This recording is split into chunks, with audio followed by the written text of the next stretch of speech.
അല്ല, എനിക്കെതിരെ അങ്ങ് പറഞ്ഞൊരു കേസ് എനിക്കെതിരെ ഇല്ല. അങ്ങനെ അങ്ങ് പറഞ്ഞൊരു കേസ് എനിക്കെതിരെ കേരളത്തിലെ ഏതെങ്കിലും ഒരു പോലീസ് സ്റ്റേഷനിൽ ഇന്നത്തെ ദിവസം വരെ, ഈ സംസാരിക്കുന്ന ഈ സമയം വരെ രജിസ്റ്റർ ചെയ്യപ്പെട്ടിട്ടില്ല. അതുകൊണ്ട് ആ ചോദ്യത്തിനെ മറുപടി പറയേണ്ടത് കാര്യമില്ല. അല്ലാതെ എത്ര കേസെടുത്താലും നമ്മൾ പൊതുപ്രവർത്തകരല്ലേ. കേസെടുത്തിട്ട് ഞാനെന്താ അടുത്ത ആഴ്ച PSC വെരിഫിക്കേഷൻ കഴിഞ്ഞിട്ട് നിൽക്കുകയാണോ?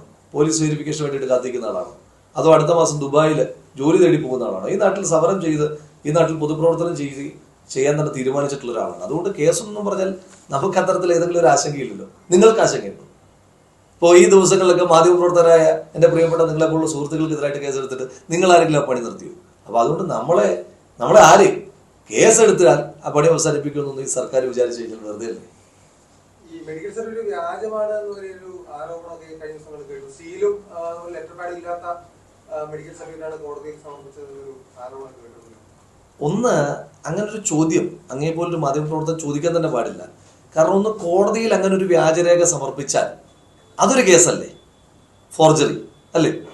കോടതിയിൽ അങ്ങനെ ഒരു വ്യാജരേഖ സമർപ്പിച്ചാൽ തന്നെ അതൊരു കേസാണ്. അത് അങ്ങയെ പോലൊരു മാധ്യമപ്രവർത്തകൻ, ഒരു ചെറുപ്പക്കാരനായ മാധ്യമപ്രവർത്തകൻ ഒരിക്കലും ചോദിക്കാൻ പാടില്ല.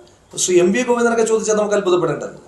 പക്ഷെ അങ്ങേ പോലെ ഒരാൾ ചോദിക്കുമ്പോൾ അതിന് കുറച്ചുകൂടെ എനിക്കൊരു അത്ഭുതം ഉണ്ടാവുകയാണ്. അപ്പൊ അതുകൊണ്ട് അതൊരു കേസാണ്. അങ്ങനെ ഒരു കേസ് രജിസ്റ്റർ ചെയ്യപ്പെട്ടിട്ടുണ്ടോ? ഇനി രണ്ടേ പൂർത്തീകരിച്ചു. ഞാൻ കൃത്യമായി പറഞ്ഞതാണ്. MV ഗോവിന്ദനാണ് അക്കാര്യത്തിൽ ഒരു ആശങ്കയുള്ളത്. MV ഗോവിന്ദന്റെ സമയം പറ.